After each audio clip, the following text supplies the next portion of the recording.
Economía al día en pesos y centavos. Un programa de análisis y entrevistas de interés económico, financiero y social.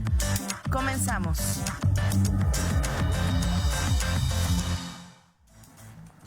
Hola, ¿qué tal? Muy buenos días a todos los que nos sintonizan desde su radio por el 89.5 de frecuencia modular, por el 24.1 de televisión abierta, así como todos los demás medios de radio y televisión digital. Les saluda con el gusto de todas las semanas Bruno de la Garza, quien el día de hoy, estaremos en la compañía del maestro Itamar. Él es un experto en materia de comercio exterior, de comercio internacional, y estaremos comentando algunos temas económicos de relevancia para todos ustedes y para todos nosotros. Muy buenos días, Itamar, ¿cómo te encuentras? Muy bien, buenos días Bruno, buenos días a todo el auditorio que nos sintoniza y nos escucha el día de hoy. Feliz lunes, ¿no? Buen lunes para todos. Y bueno, el tema que quería platicar el día de hoy es acerca de lo que sucedió este fin de semana, Bruno. Fíjate que este fin de semana acaban de terminar de reunirse el grupo de los G7, que son las economías más importantes del mundo, y vienen a reunirse para tocar algunos temas en la agenda. Estos temas que seguramente impactan en el comercio internacional. En la agenda había dos temas propuestos. El primero de ellos era la concentración de que todas estas economías hicieran un bloque ante Rusia, ¿no? Y este bloque que permitía que todas sus exportaciones de Rusia se dejaran de comprar, se dejaran de salir de este país. Y entonces, el otro punto de la agenda del grupo de los G7 era el tema nuclear con China.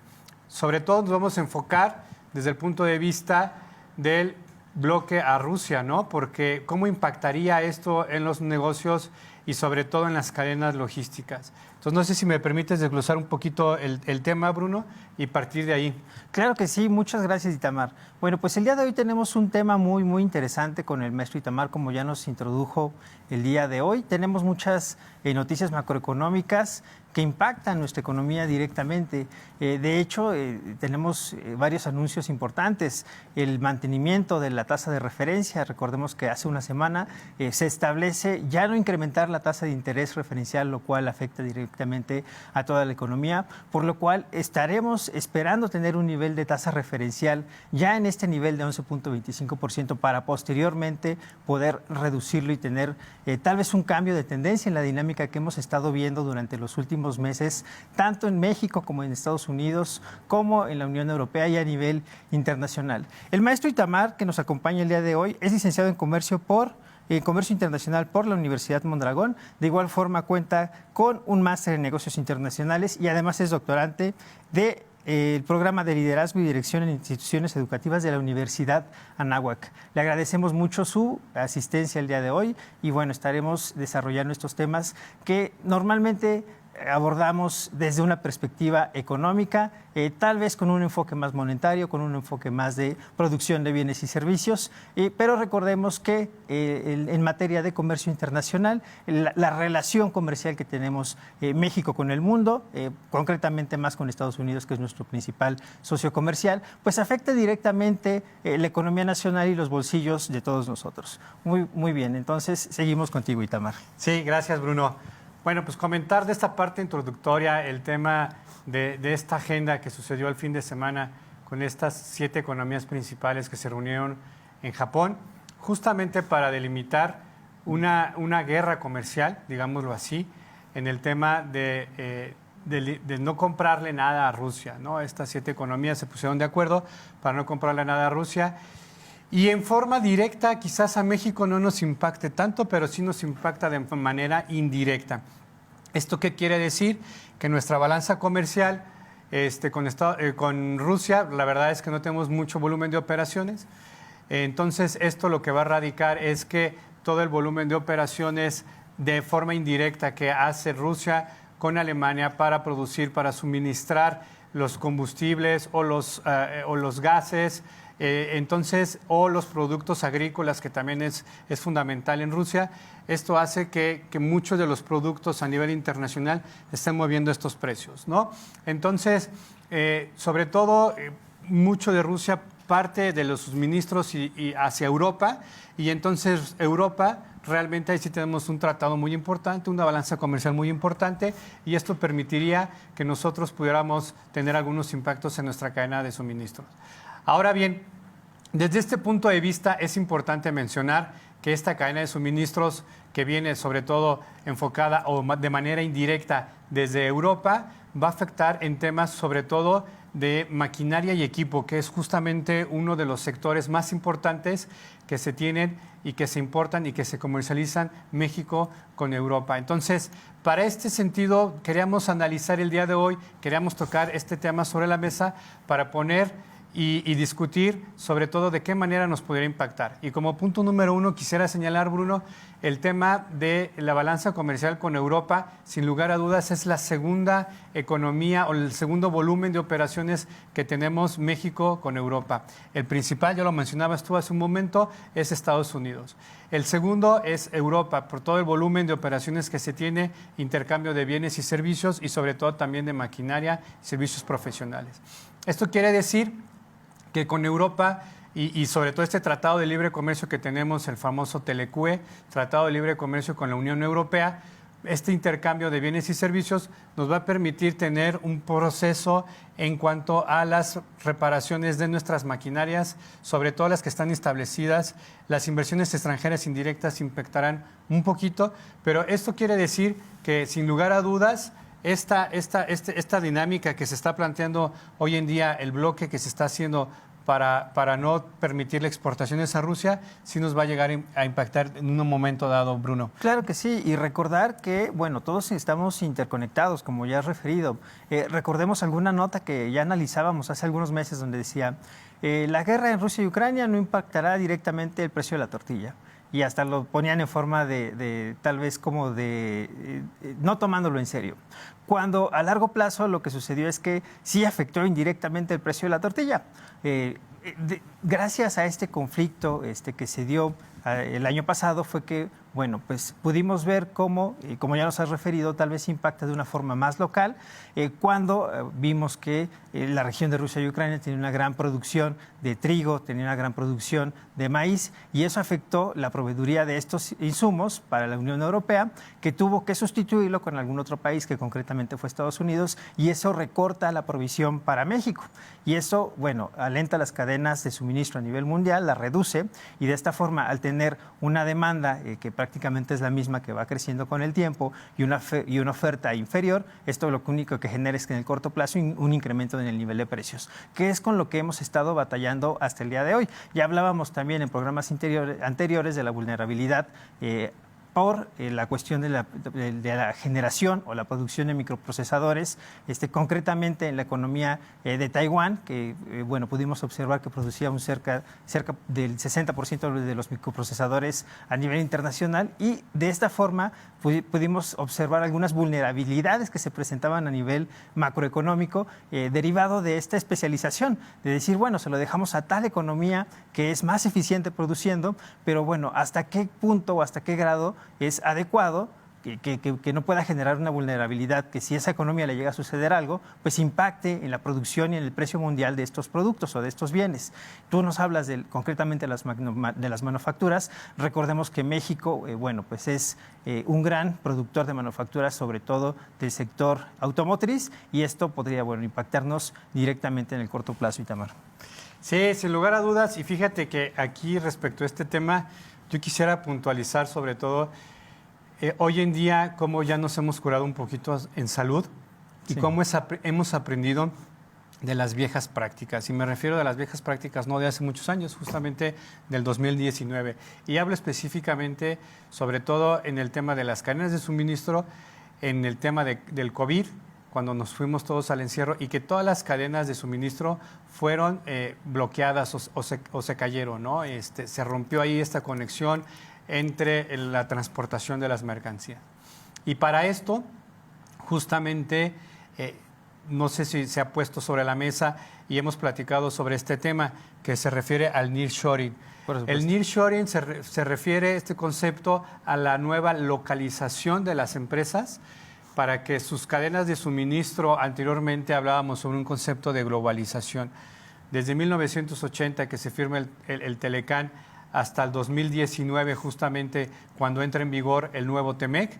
Esto permite que las empresas se hayan curado en salud y que de esa mala experiencia que se tuvieron y de rompimiento de las cadenas de suministro, fueron las mismas empresas que hicieron que sus aliados, sus socios comerciales, sus proveedores, que anteriormente o de años pasados se traía un producto desde China en 3.5 semanas hasta acá, hasta la región Bajío. Esto permitía hoy en día, después del 2019, que no era necesario los estudios que se trajeran materias primas o microchips, como bien lo comentas, Bruno, desde Taiwán o desde China o Corea del Sur.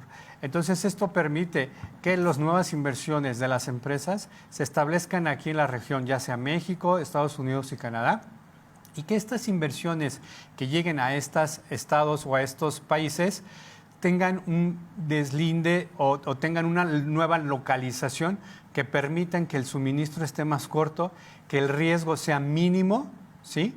Y que entonces las empresas estén establecidas y estén cerca de donde están sus principales clientes.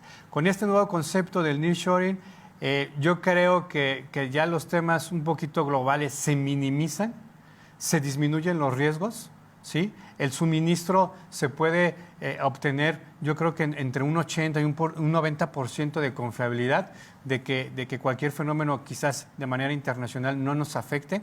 Y estas cadenas de suministro, las empresas puedan continuar con las producciones, puedan continuar con sus ventas, pueden continuar con sus facturaciones, pero sobre todo y lo más importante es determinar un servicio al cliente conforme a lo que ellos necesitan y están establecidos en sus pronósticos. Entonces, creo que este concepto del nearshoring nos va a permitir estar trabajando de manera conjunta, una relación, una comunicación entre cliente y proveedor que permita tener estos resultados y minimizar los riesgos, que justamente es lo que hemos aprendido. Yo lo visualizo de esta manera en general. Hemos aprendido que el riesgo se debe de disminuir a su mínima expresión y con esta nueva relocalización de las empresas estamos teniendo, yo creo que este éxito que nos pueda permitir continuar y avanzar en estas cadenas de suministro, Bruno. Claro que sí, el hablar del nearshoring o relocalización, recordemos que es un tema del cual se ha hablado mucho este año, de cuáles pueden ser las ventajas potenciales de México, que ya no son tan potenciales, ya si nos acercamos a la primera mitad del año ya deberíamos de estar viendo concretamente cuáles son las acciones que se están emprendiendo concretamente para maximizar esta circunstancia en particular, esta situación en la cual vemos un poco debilitado el dólar, vemos fortalecido el peso en comparación con las demás monedas de la región y bueno, ver cuál es la ventaja que podemos sacar para mediano y largo plazo dentro de nuestra economía nacional. ¿Por qué es que pese a tener altas tasas de interés, tener este peso, superpeso al cual le han llamado ya en meses anteriores, que sí genera algunas ventajas, tenemos importaciones tal vez relativamente más baratas, por decirlo de alguna forma, porque si comprábamos tal vez algún insumo que nos costaba $100, pues ya no son $100 de 20 pesos por dólar, son $100 de 17, de 18 pesos por dólar. Pero en el mismo sentido, debemos de considerarlo para las exportaciones. Si exportábamos o si mandábamos al exterior alguna mercancía con valor de 1,000 unidades monetarias en dólares, pues ya no recibimos esas 1,000 unidades monetarias en dólares al tipo de cambio de 20 o 21 o 22, sino en el mismo nivel en el que nos encontramos ahora, que serían 17, 18 pesos. Es decir, sí nos fortalece en un sentido, pero en otro, bueno, estamos recibiendo menos en el sector exportador. Pese a esta circunstancia que hemos vivido durante este 2023 de un tipo de cambio sólido en nuestro país, bueno, que nos encontramos esperando algunas noticias, concretamente la que se está tratando esta semana sobre el techo de endeudamiento, lo cual, bueno, ya platicaremos más adelante. Aún así, se ha registrado que para el primer trimestre de 2023 crecieron en 5%, ya en términos reales, la inversión extranjera directa nueva, es decir, las nuevas inversiones que han llegado a México, pese a tener un tipo de cambio fortalecido, pese a tener altas tasas de interés, pese a tener un nivel inflacionario que apenas ha bajado marginalmente menos de 3 puntos porcentuales desde que llegamos al techo de inflación. ¿A qué se puede deber esto, Itamar? Porque tenemos este proceso de relocalización, pero ¿qué beneficios ofrece en términos ya concretos la economía nacional? Porque es un destino popular, teniendo economías grandes y sólidas en la región Latinoamérica, como puede ser Chile, como puede ser Brasil, que es una economía más grande en términos de población, pero estamos viendo que en este momento la economía en la cual se están centrando las inversiones extranjeras directas dentro de la región, no solamente de Estados Unidos, sino, como tú ya nos refieres, de Europa, que se encuentra con esta limitante de la distancia, y también algunos países asiáticos. ¿Cuál sería la ventaja de invertir en México en estos momentos? Sí, Bruno, qué bueno que lo comentas muy bien. Yo creo que aquí el tema puntual radica sobre todo en esta dinámica de la inversión extranjera directa, donde se conjunta con el nearshoring, las empresas van llegando y se están instalando. Hemos escuchado nuevamente la gran noticia que viene a favor de Tesla, que se va a producir el modelo S. También se va a producir aquí una nueva inversión extranjera directa por parte de Kia de otro vehículo eléctrico. Entonces, las inversiones ya están puestas sobre la mesa. ¿Por qué no hemos crecido quizás como lo esperamos? Porque no dependemos de dos empresas que están estableciéndose o que conocemos hoy en día esta información. Constantemente, tanto en el estado de Querétaro como en la región Bajío, llegan nuevas empresas y se están estableciendo. Y esto quiere decir que no solamente es determinar la inversión que se va a hacer, sino el producirla, el levantar los edificios, el levantar las fábricas, las paredes, la contratación del personal que va a estar a cargo. Entonces, esto normalmente lleva entre 1 y 2 años, ¿no? A marchas forzadas, el que una empresa ya esté produciendo desde que hace notorio su inversión y hasta que lo hace realidad. En promedio es una curva de entre 18 y 24 meses. Entonces, esto quiere decir que la inversión extranjera directa sí está, no la vemos tan real. Sin lugar a dudas, tenemos algunos datos macros que van permitiendo el crecimiento, que van permitiendo este peso, este gran peso, el superpeso, pero también en la parte de la balanza comercial traigo un dato muy importante que me gustaría que todos escucháramos, sobre todo en el tema de la balanza comercial. La balanza comercial habla sobre el total de exportaciones menos el total de importaciones. Y a nivel México, cerramos este 2022 con una balanza comercial negativa. 42.591 millones de dólares cerramos en el 2022 del total de exportaciones.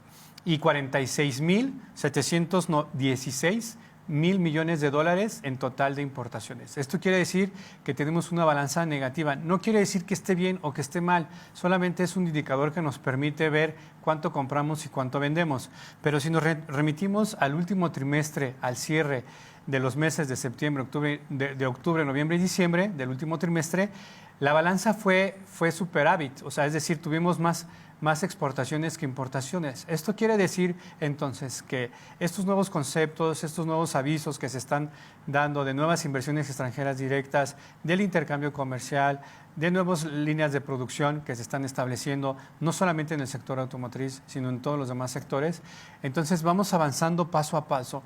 Y este paso a paso con el cual vamos avanzando quiere decir que entonces nos vamos preparando para el futuro, nos vamos preparando para que a lo mejor nuestro país, nuestro estado, llegue a tener una balanza superitaria. Esto querrá decir que las exportaciones serán mayores que las importaciones y que sin lugar a dudas todas estas inversiones que se están hoy en día o en el último trimestre se están dando a conocer en los próximos años, en un corto plazo, yo esperaría que estaríamos cerrando en una balanza comercial positiva y sobre todo vamos a empezar a despegar en este rubro a partir del 2025, en el cual va a permitir que todo este trabajo que se está haciendo, digamos, toda esta cosecha que se está haciendo al momento de recogerlo, lo vamos a recoger los frutos en el 2025. A partir del 2025 yo visualizo que tengamos obviamente esta tendencia superitaria que nos va a decir y nos va a pronosticar que va a haber trabajo, que va a haber salarios, que hoy en día las empresas, el capital humano se lo están peleando. Entonces va a haber una dinámica un poquito distinta a la que hoy en día tenemos o que ya estamos denotando en este sentido. Y es una de las razones principales del por qué, por ejemplo, en este caso, nuestro estado permite la inversión de 40 o la llegada más bien de 40 familias casi al día, Bruno. Entonces, esto es sin lugar a dudas algo importante que va a detonar la economía de Querétaro, de nuestro estado y sobre todo de nuestro país. Claro que sí, y recordar, como ya nos refieres, que simplemente es para datos informativos, no es que sea bueno o malo tener una balanza deficitaria o superavitaria, simplemente nos habla de la distribución de las exportaciones y las importaciones en el país, porque típicamente decimos, bueno, las exportaciones suman y las importaciones restan. Pero lo que sucede en la realidad es que las exportaciones suman porque mandamos mercancía al exterior, del exterior recibimos flujos monetarios, en las importaciones mandamos flujos monetarios al exterior, pero recibimos una gran cantidad de bienes y servicios que realmente nos benefician en el día a día, en nuestra función productiva común. Típicamente, pues podríamos hablar del beneficio que recibimos de la utilización o el empleo de tecnología que recibimos del exterior. Esperamos sí que tener una balanza superavitaria para ser menos dependientes de otras economías. Por eso es que esperamos tener una balanza equilibrada tendiente a ser superavitaria, es decir, a que las exportaciones superen a las importaciones para no depender en gran medida de otras economías como podría ser concretamente Estados Unidos, que es donde tenemos la mayor relación comercial. En este sentido, ¿qué nos podrías decir acerca de los empleos? ¿Cómo afecta concretamente el mercado laboral desde tu visión? Porque también hemos escuchado tal vez una visión un poco radical en donde se comenta que los empleos tal vez no son los más adecuados, que podría ser algo no tan benéfico. No sé si pudieras comentarnos algo al respecto y bueno, ya ir cerrando porque nos quedan 3 minutos, Itamar. Sí, gracias, Bruno. La verdad es que a conclusión, para ir cerrando esta pequeña charla, el cual me haces favor de invitar, Bruno, quiero decir que es muy importante que cómo se va a pronosticar la generación de la tasa de empleos. Sin lugar a dudas, esta nueva tasa, y lo veíamos en Estados Unidos, y no solamente en Estados Unidos, sino en México, los índices de la tasa de desempleo en Estados Unidos son los más bajos de hace 10 años. Y por consecuencia también en México tenemos una tasa similar. Esto quiere decir que se están generando nuevas empresas, que se están instalando, que si bien es cierto que vivimos en un mercado, en una economía global, nos afectan, pero ya no tanto, y sí estamos siendo más competitivos. Hoy quiero decir que el tema de la competitividad de las empresas es sin duda lo más importante que deberán de contemplar dichas empresas. Esto quiere decir la estandarización de sus procesos. Esto querrá decir también que el nivel del capital humano será el más competitivo y sobre todo mayor motivación. Creo yo que la persona, el sentir, el escuchar a sus empleados, sin lugar a dudas sería algo importantísimo que se van de considerar. Yo con esto quisiera cerrar mi comentario, Bruno. Muchas gracias. No, al contrario, Itamar, muchas gracias por tus comentarios tan interesantes desde tu perspectiva en materia de comercio internacional. Bueno, únicamente complementar tu comentario recordando que si bien los empleos podrían ponerse a discusión, bueno, es una fuente de empleo formal de forma directa, es decir, va a generar empleos que van a perdurar en el tiempo, que van a contribuir a las finanzas públicas y que van a contribuir al desarrollo, al crecimiento y al desarrollo económico posteriormente. Con eso cerramos el día de hoy. Agradecemos tu presencia el día de hoy por habernos acompañado, Itamar. No, muchas gracias a ti, Bruno. Un saludo a todo tu auditorio, a todos los que nos escuchan. Un buen lunes, que sea una semana muy bendecida. Le agradecemos a la producción de TV UAC, al auditorio y nos vemos hasta la próxima. Hasta luego.